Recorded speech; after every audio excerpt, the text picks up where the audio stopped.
Demək olar, molekulyar kinetik nəzər mövzusunun davamını izah edəcəyik. Burada nisbi molekul kütləsi, Avogadro sabiti, cismin kütləsinin tapılması, molyar kütlənin tapılması, maddə miqdarı və konsentrasiyanı keçən dərsimizdə izah edilmişdik, videosunu qoymuşduq. Bugün temperatur, kinetik enerji haqqında, MK'nin əsas tənliyi, Mendel-Clapeyron tənliyi, qaz qanunları haqqında bacardığımız qədər danışmağa çalışacağım.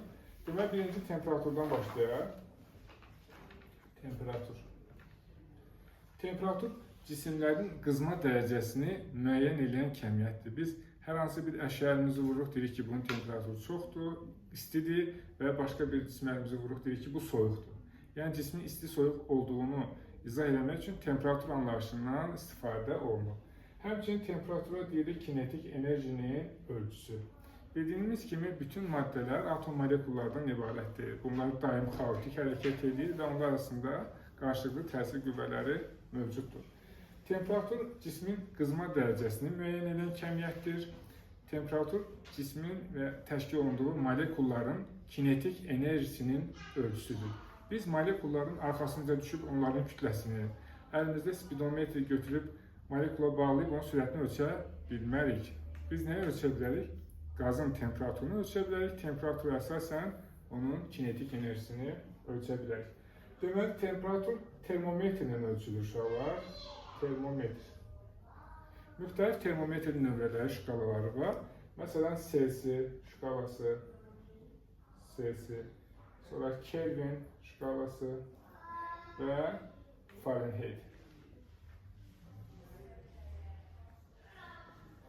Celsi dərəcə Celsini göstərilir. Burada Kelvində K şəklində, Fahrenheitdə də bu şəkildə T dərəcə Fahrenheitlə göstərilir. Hər bir termometrin üzərində bölgülər olur və onların şkalalara ayrılması üçün, bölünməsi üçün iki istinad nöqtəsi seçilir. Bir, suyun donma temperaturu və ya buzun ərimə temperaturu 0 dərəcə Celsidir bildiyiniz kimi. Suyun qaynama temperaturu normal atmosfer tərziqində 100 dərəcə Celsidir. Bu termometrlərin göstərişləri arasında müəyyən bir əlaqə var. Məsələn, Kelvinlə Celsi arasında T bərabərdir, T üstə gəlsin 273 kimi əlaqə var. Yəni, burada T 0 dərəcə Celsi olarsa, deməli, böyük T nəyə bərabər olacaq? 273 Kelvinə. Celsidə temperatur 100 dərəcə Celsi olarsa, Kelvində nə qədər olacaq? 373 Kelvin. 1 dərəcə Celsi böyük olar, yoxsa 1 Kelvin? 1 Celsi neçə Kelvin olacaq? 274 Kelvin. Demək, 1 dərəcə Celsi 1 Kelvinə bərabər deyil. Ondan böyükdür. 273 vahid böyükdür. Burada T mütləq temperatur adlanır. Vahidi 1 Kelvindir. Beynəlxalq vahidlər sistemində 7 əsas vahidlərin biridir. Bundan əvvəl də maddə miqdarı haqqında danışmışdıq. O mol. O da 7 əsas vahidlərin biridir. Deməli, təbiətdə T bərabərdir 0 Kelvin tapılmayıb. 0 Kelvin mümkün temperaturdursa əgər, bu temperatur adlanır mütləq 0 temperatur. Həmin temperaturda, yəni T bərabər 0 Kelvin olarsa, maddə atomları neyir? Parçalanır. Deməli, uşaqlar, burada yaza bilərik 273, yuxarıda nə yazacaq? 373. Celsi ilə Fahrenheit arasında da əlaqə var uşaqlar. Deməli, T Celsi bərabərdir 9'da 5, T Fahrenheit çıxılsın 32. Və ya Fahrenheit'i Celsi ilə əlaqələndirsə, T Fahrenheit bərabərdir 5'də 9 T Celsi üstə gəlsin 32. Uşaqlar, Celsi və Kelvinə fikir versəniz, bunlar arasında neçə bölgü var? Bölgüləri saysaz, hərəsində 100 bölgü var. 100 bölgü. Məsələn, 100-dən 0 çıxırsınız 100. Hərəsi 1 dərəcəni göstərirsə və ya 1 Kelvinin 100 bölgü olacaq. 373-dən 273-ü çıxanda neçə qalır? 100. Yenə 100 bölgüdür. Gəldik indi Fahrenheit'ə. Uşaqlar, məsələn, 0 dərəcə Celsiyə baxaq. T bərabərdir 0 dərəcə Selsi. Yerinə qoysaq, T Fahrenheit neçə olacaq? 32 Fahrenheit. 100 dərəcəni qoysaq, 100 dərəcə. T Fahrenheit neçə olacaq? 212. 100 qoysaq burada 100 ilə 5 getdi ixtisar. Qaldı 20, 20 vur 9, 180, üstə gəlsin 32, 212 Fahrenheit edir. Aşağı yazırıq 32, yuxarı isə 212 Fahrenheit. Yəni, Fahrenheit şkalasında su neçə Fahrenheitdə qaynayır? 212. Su neçə Fahrenheitdə donur? 32 Fahrenheitdə donur. Onda uşaqlar, 212 ilə 32-nin arasında, bax, burada neçə bölgü olacaq? 180 bölgü olacaq. Düzdür? Bəs Selsi ilə Kelvində neçə bölgüdür? 100. Baxın uşaqlar, suyun donma temperaturu ilə suyun qaynama temperaturu arasındakı fərqə fikir verin. Burada 100 bölgüdür, Fahrenheitdə 180. Deməli, burada 100 dərəcə dəyişmə, Fahrenheitdə neçə Fahrenheit dəyişmə yolun gəlir? 180.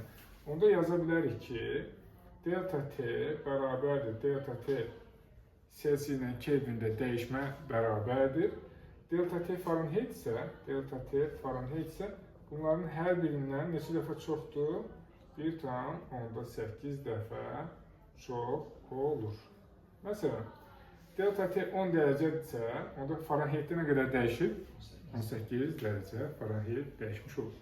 Var mı nə qədər sual olan? Var. İndi nə deyəcək sizə? İstənilən kimyəvi tərkibli qazlarda təzyiqin həcmə hasili bölünsün. Həmin qazdakı molekulların sayına nisbəti sabit cəmiyyətdir. 3/2 YK verir. O da bərabərdir teta'ya. Bu hərfin adı nədir? Teta. Digər tərəfdən də teta bərabərdir K vurulsun T'yə. Teta ümumiyyətcə nədir? Deməli, enerji vahidləri ilə ifadə olunan temperaturdur uşaqlar. Burada K adlanır Boltzmann sabiti. Nə adlanır? Boltzmann sabiti. Deməli, bu iki bərabərlikdən istifadə etsək, onda 3/2 YK bərabərdir nə yazacağım tetanın yerinə? K vur T. Buradan da YK-nı tapsaq, YK bərabər olacaq 2/3 K vurulsun T'yə. YK üstündə xətt gördüyünüz kimi bu adlanır orta kinetik enerji. Orta kinetik enerji. T dedik mütləq temperaturu, K isə Boltzmann sabitidir. Buradan K-nın vahidini də göstərmək olar. Uşaqlar, K bərabərdir 1,38 10 üstü -23 Joule bölünsün Kelvin. Burada dedik ki, K baxın uşaqlar, vahidi nədir? Joule bölünsün Kelvin. Çünki enerjinin vahidi Joule'dur. Mütləq temperaturun Kelvindir. 2/3 sabit ədəddir. K-nı tapanda nə olacaq? YK bölünsün T. Joule bölünsün Kelvin vahidi. Uşaqlar, 2 vahidin hasili bizə 3-cü vahidi verir. Onu da indidən deyirəm ki, sonra bizə lazım olacaq. Nədir o? Universal qaz sabiti. R bərabərdir K vurulsun NA. R nə oldu? Universal qaz sabiti. Bunun fiziki mənası nədir uşaqlar? 1 mol ideal qazı 1 dərəcə Kelvin qızdırdıqda görülən işə bərabər olan kəmiyyətdir. Deməli, K sabitdir, Boltzmann sabiti, NA Avogadro sabiti. Bunların qiymətlərini yerinə qoysaq, R bərabərdir 8/31 Joule bölünsün, Kelvin vurulsun, mol alınır. Boltzmann sabitində 1,3,8, burada 8,3,1'dir. 10 üstü -23 hara getdi? NA-ya vuranda 6/2 10 üstü 23 idi axı. Bu da -23 vuranda gedir. Deməli, 6/2'ni də 1/38'e vuranda təxminən 8/31 alır. Aydın oldu. Uşaqlar, indi nə haqqında danışacağım sizə? MK'nin əsas tənliyi. Qısaca, əsas tənlik. MK'nin əsas tənliyi nə iş görür? Makroskopik parametrlərlə, makroskopik parametrlərlə mikroskopik parametrlər arasında əlaqə quran tənlikdir. Əsas tənlik. Makroskopik parametrdə nələr ola bilər? Təzyiq, həcm, temperatur, mikroskopik kəmiyyətlər bir molekulun kütləsi, impulsu, sürəti, aydın oldu. Bunlar mikroskopik parametrlərdir. MK-nın əsas tənliyini yazacağım burada hazır şəkildə. P bərabərdir 3/1, M0 vurulsun N V kvadrat. Burada M0 N rhoya bərabərdir. Onda P bərabərdir 3/1, rho vurulsun V-nin kvadratı. Sonra P bərabərdir 3/2, N vurulsun YK. YK-nın əvəzinə 2/3 KT qoysaq, tapmışıq oradan. Onda P bərabər olacaq MKT. Bunlar uşaqlar MK-nın əsas tənlikləridir. Burada V nədir? V adlanır orta kvadratik sürət. Orta kvadratik sürət. Burada bilmədiyiniz kəmiyyət nə var? Rho sıxlıqdır. M0 bir molekulun kütləsi, N konsentrasiya. Aydındır? Mendeleyev, Clapeyron tənliyi. Buna həm də hal tənliyi də deyirlər. Hal tənliyi. Yəni qazın halını xarakterizə edən kəmiyyətlər arasındakı əlaqəni quran tənlikdir. Qazın halını nə ilə müəyyən edilir? Təzyiqlə, həcmlə, temperaturla. Bunları bilməklə qazın halını, vəziyyətini müəyyən etmək olar. İki kişi birləşib bir dənə tənlik yazıblar. PV bərabər N bölü RT. Və ya bunu başqa formada necə yazmaq olar? PV bərabərdir nü RT. Burada nü molyar, daha doğrusu maddə miqdarıdır. Kiçik M bölünsün böyük M. Türklərdə bunu yaxşı deyirlər. Onlar niyə nə deyirlər, nə yazırlar? Paran varsa nə rahat deyirlər. Yadda saxlama. Bizdə pulun varsa narahat. Pul çox olan adam narahat edir. Yata bilmir, birdən evə uğru zad gələr, pulunu uğrayar. Yadda qalacaq, paran varsa nə rahat. Bu nə oldu? Mendeleyev Clapeyron tənliyi olur. Sonra Clapeyron tənliyi də var. Onda hansı ki sonra biz izoproseslərdə lazım olacaq. Clapeyron tənliyi. Elə ki, iki nəfər birləşib PV bərabər niyəti tənliyi yazıblar. Clapeyron'a düşən pay nə qədərdir? PV bölünsün T konstant. Bu kişinin üzərinə düşən zəhmət bu qədərdir. PV bölü T konstant. İstənilən kimyəvi tərkibi qazlar üçün doğrudur. İndi uşaqlar, orta kvadratik sürət və onun tapılmasına aid çıxarışını göstərəcək ki, necə tapmaq olar. Uşaqlar, orta kvadratik sürət nədir? Sürətlərin kvadratlarının ədədi ortası. Onu da necə tapırıq? Dediyimiz kimi, sürətlərin kvadratlarının ədədi ortası. En sayda zərrəciklərdən ibarət olduğunu nəzərə alsaq, onların kvadratlarının ədədi ortası orta kvadratik sürət adlanır. İndi biz orta kvadratik sürətin kitablarda 4-5 dənə düsturu var. Onları necə çıxardacaq? Birdən bir əzbərləmək çətin olacaq, amma sizə hamısı lazımdır. Nə edəcək uşaqlar? Baxın, kinetik enerjinin 2 dənə düsturundan söhbət etmişik. M0 V kvadrat bölü 2, bir də 2/3 nə? K vur T. Bugün keçdik də bunu 2/3 KT. Y kinetik 2/3 KT'dir. İkiləri ixtisar eləmək olar. Buradan birini tapaq. Və nəyə bərabər olacaq? Kök altında 3 KT bölünsün M0. M0 bir molekulun kütləsi, K Boltzmann sabiti, T mütləq temperatur. Şolar, bayaq nə dedik? İki sabitin hasili bizə nə verir? Üçüncü bir sabiti verir. Baxın, bu ifadədən, şolar, bu ifadədə surət və məxrəci Avogadro sabitinə vura bilərik. K vur NA vur T. Aşağıda da nə yazıram? M0 vur NA. Düzdür. K vur NA nəyə bərabər idi? K vur NA, R. Bəs M0 NA nəyə bərabərdir? Molyar kütlə, bəli. Nə olacaq? 3RT bölünsün molyar kütlə böyük M. Mendeleyev Clapeyron təmlinə baxın. RT bölünsün böyük M bizə nə verər? Baxın. RT böl M-i tapanda hər tərəfini kiçik M-ə bölərəm də. Onda nə qalacaq burada? kök altında 3PV bölünsün kiçik m.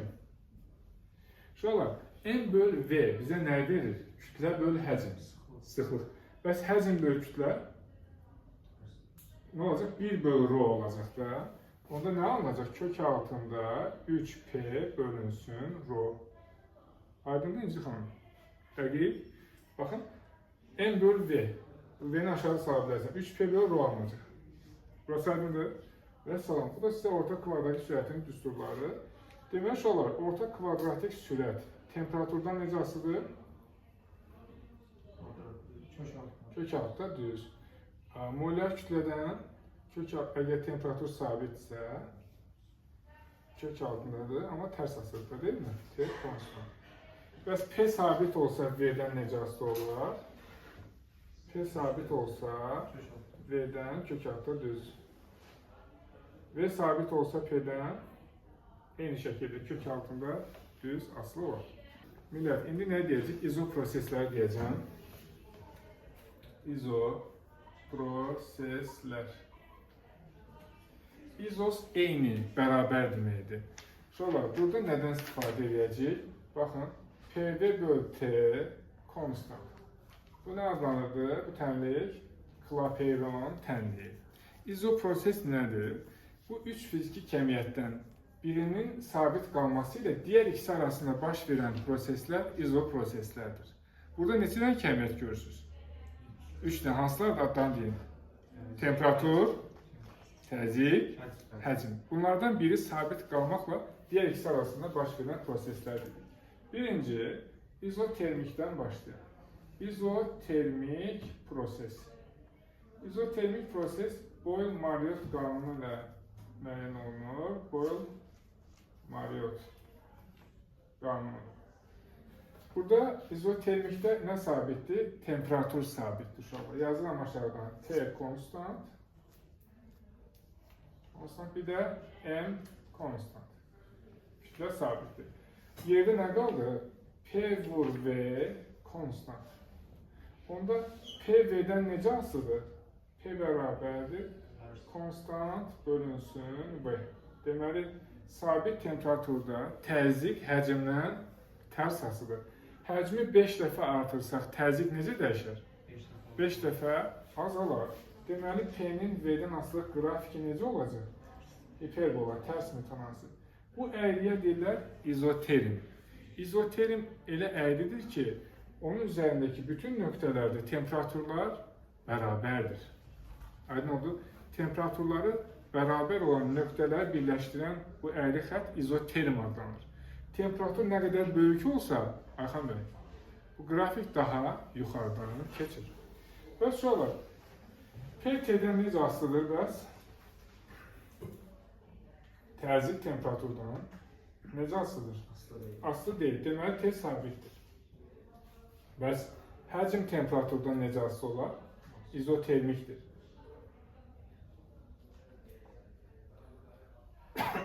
Üzrüstə.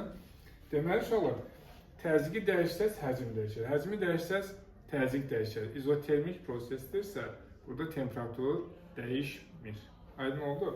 Bir də sizə buradan əlavə olaraq nə demək olar uşaqlar? Ya da ən sonda deyərəm, sıxlıqla konsentrasiya nədən asılıdır, necə artırmaq olar, necə azaltmaq olar, ona ərizə göstərəcəm. Bura qədər sualınız varsa soruşun, yoxsa davam edək. İkinci proses uşaqlar, izobar prosesdir. İzobar. Bar ağırlıqlı deməkdir. İzobar eyni ağırlıqlı, yəni eyni təzyiqdir. İzoproses. Bu isə Gey-Lussak qanununa tabidir. Gey-Lussak qanunu. İzobar prosesdə təzyiq sabit və kütlə sabit olur. Onda P sabitdirsə yerdə nə qalır? V böl T konstant. Uşaqlar, iki kəmiyyətin nisbəti sabitdirsə, onlar bir-birindən necə asılıdırlar? Nisbət sabitdirsə, düz asılıdırlar. Çünki V artıbsa T də artmalıdır ki, nisbət dəyişməsin. Onda uşaqlar, buradan V-ni tapsaq, V nəyə bərabər olacaq? Konstant vurulsun T-yə. Onda uşaqlar, izobar prosesdə V-nin T-dən asılı qrafiki necə olacaq? Koordinat başlanğıcından keçən düz xətt olacaq uşaqlar. Başqa yerdən keçən o izobar olmaz. Yəni yuxarıdan keçsin, aşağıdan keçsin. Mütləq hardan keçməlidir? Koordinat başlanğıcından keçməlidir. Sonra uşaqlar P-nin T-dən asılı qrafiki necə olar? P-nin T-dən. Hansı prosesdir? İzobar. Deməli P sabitdir. T-dən asılı deyil. Bir də əlavə olaraq nə qaldı? P-nin V-dən asılıdır. İzobarda dedik ki, uşaqlar, P sabitdir. O, deməli, V-dən və T-dən asılı olmur. Üçüncü proses izoxor prosesdir. İzoxor proses. İzoxor prosesdə həcm sabit qalır. Bu proses Şarl qanununa tabidir. Şarl qanunu.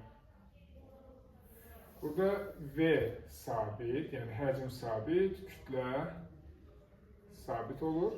Onda V sabitdirsə yerdə nə qalır?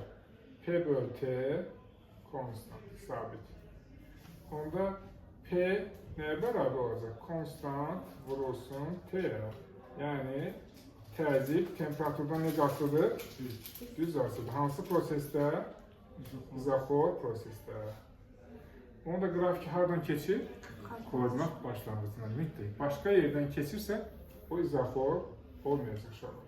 Söhbət PT-dən gedir. Bəs V-nin T-dən asılılığı necə olar? Nə sabitdir burada? V sabitdirsə V-yə perpendikulyar olacaq. Bəs PV qrafiki necə olar uşaqlar? PV qrafikində V sabitdir, yəni V-yə perpendikulyar olur. Deməli uşaqlar, indi izoproseslərdə sıxlıq və konsentrasiya nədən asılıdır, onu öyrənməyə çalışacaq. Bilirik ki, Mendeleev-Klapeyron tənliyi bayaq da göstərdik. PV bərabərdir M bölünsün M RT. Düzdür? Buradan tapa bilərik biz nəyi? Kütləni. Düzdür? M bərabərdir T vurulsun V vurulsun M bölünsün RT. Hər tərəfi həcmə bölüb sıxlığı tapa bilərik. Rho bərabərdir M bölünsün V.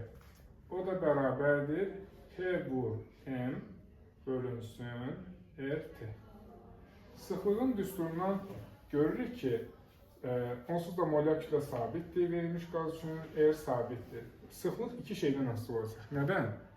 Təzyiqdən və temperaturdan. İkinci, P bərabərdir, qaydacam bura yenidən. P bərabər NKT-dir də. Buradan da konsentrasiyanı tapsaq nəyə bərabər olacaq? P bölünsün K vur T. Düzdürmü? İndi baxaq uşaqlar izotermik prosesə. İzotermik. İzotermik prosesdə nə sabit idi? T ilə M kütlə sabit idi. Onda uşaqlar Rho P-dən necə asılı olacaq?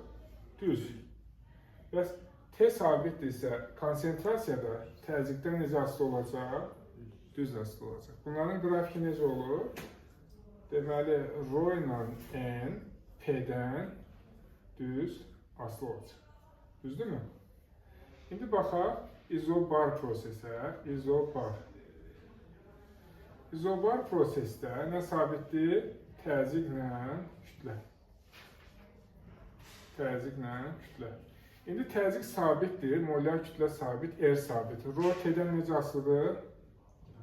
Tərs. Bəs N T-dən necə asılıdır?